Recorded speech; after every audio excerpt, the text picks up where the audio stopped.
चौक में फैसला हो जाएगा किसने अपनी मां का दूध पिया। सौगंध मुझे इस मिट्टी की, मैं देश नहीं मिटने दूंगा। नमस्कार दोस्तों, क्या आपने कभी सोचा है एक साधारण चाय बेचने वाला लड़का कैसे इतने बड़े लोकतंत्र का प्रधानमंत्री बन जाता है। मामूली चाय वाला इस देश का पीएम बनेगा। यह कहानी है उस इंसान की जिसने अपना पूरा जीवन राष्ट्र को समर्पित कर दिया।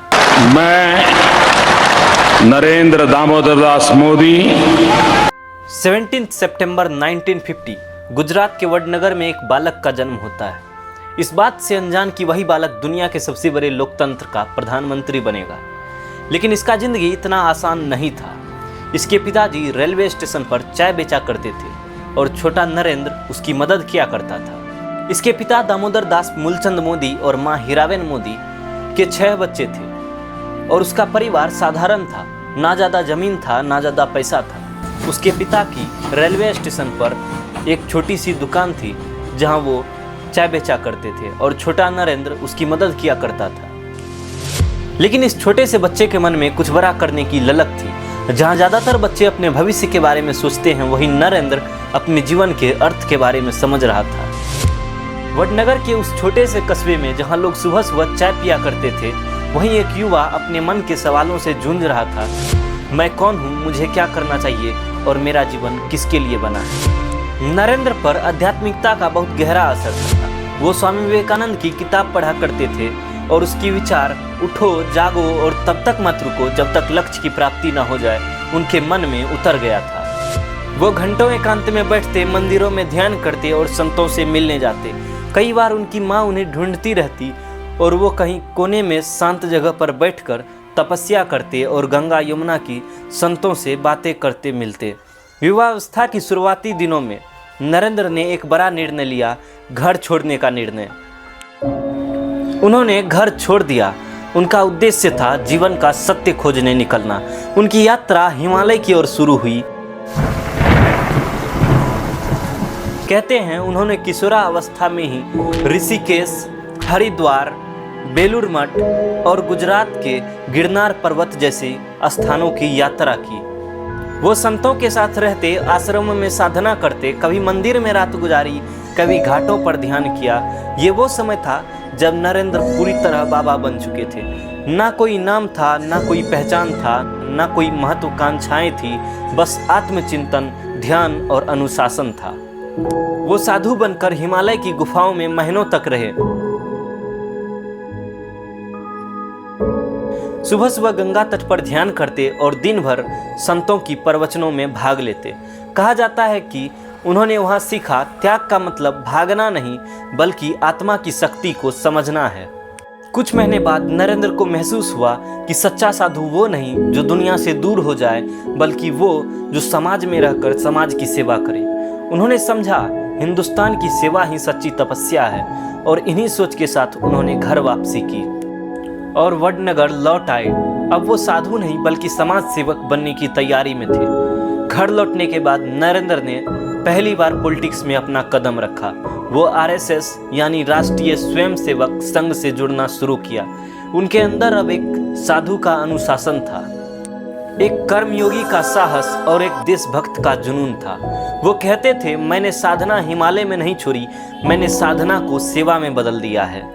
नरेंद्र का यह बाबा वाला दौर भले ही लोगों को रहस्यमयी लगे, लेकिन यहीं से उनका सोच, उनके विचार और उनका संकल्प जन्म लेता है। ये वो दौर था जिसने एक साधक को नेता बनाया और एक सामान्य युवक को नरेंद्र मोदी, एक ऐसे व्यक्ति जो दुनिया के सबसे बड़े लोकतंत्र भारत का नेतृत्व करे। 1980s के दशक में नरेंद्र मोदी भारतीय जनता पार्टी से जुड़ते हैं। उनकी संगठन क्षमता और राजनीति ने जल्द ही पार्टी के प्रमुख नेताओं को प्रभावित किया। 1990s के दशक में गुजरात की राजनीति में मोदी ने एक प्रमुख भूमिका निभाई। उन्होंने चुनाव अभियान को एक नई दिशा दी और जनता से सीधे जुड़ने लगे। 2001 में जब गुजरात के मुख्यमंत्री केशुभाई पटेल की तबीयत खराब हुई, तब भाजपा ने नरेंद्र मोदी को वहां का मुख्यमंत्री घोषित कर दिया। 2001 में नरेंद्र मोदी ने जब गुजरात की कमान संभाली, तब उन्हें एक बड़ी परीक्षा का सामना करना पड़ा, 2002 का गुजरात दंगा। यह घटना पूरे देश में चर्चा का विषय बन गया। मोदी पर कई आरोप लगे, लेकिन समय के साथ सभी आरोप निर्दोष साबित कर दिए गए। इसके बाद मोदी ने गुजरात के विकास पर पूरा ध्यान केंद्रित किया। उन्होंने वाइब्रेंट गुजरात जैसे अभियान की शुरुआत की। बिजली, सड़कें, उद्योग, शिक्षा, हर घर में परिवर्तन दिखने लगा।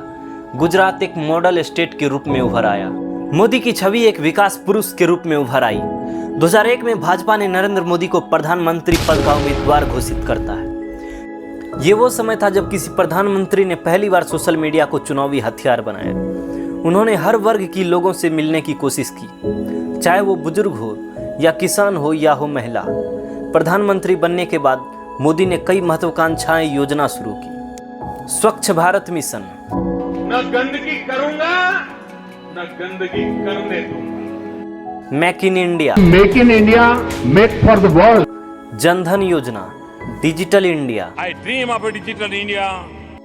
उज्ज्वला योजना, प्रधानमंत्री उज्ज्वला योजना के द्वारा आयुष्मान भारत योजना। अब मिडिल क्लास के बेटे बेटियों को अपने माँ बाप के इलाज की चिंता नहीं करने पड़ेगी। 2019 में फिर बीजेपी की सरकार बनती है और प्रधानमंत्री मोदी बन जाते हैं। मैं नरेंद्र दामोदर दास मोदी तो उन्होंने आर्टिकल 317 को समाप्त करने और राम मंदिर निर्माण जैसे ऐतिहासिक कदम उठाते। नरेंद्र मोदी सिर्फ भारत नहीं बल्कि पूरी दुनिया में एक मजबूत नेतृत्व के प्रतीक हैं। वो अमेरिका, रसिया, जापान और अरब देशों के नेताओं से समान स्तर पर बातचीत करते हैं। भारत की आवाज़ आज वर्ल्ड वाइड में ज़्यादा मजबूत है। मोदी के नेतृत्व में आज भारत वासुदेव कुटुंबकम जैसे विचार को साकार कर रहा है। नरेंद्र मोदी की कहानी यह साबित करती है कि कोई भी व्यक्ति चाहे कितना ही साधारण क्यों ना हो, चाहे वो कितना ही पृष्ठभूमि से क्यों ना आता हो, अगर उसके अंदर देशभक्ति, ईमानदारी और कड़ी मेहनत का जज्बा हो तो वो असंभव को भी संभव बना सकता है। वो सिर्फ एक व्यक्ति नहीं बल्कि एक विचार है, एक सोच है, नए भारत की सोच। मैं अर्जुन, मिलते हैं अगले वीडियो में। तब तक के लिए जय हिंद, जय भारत।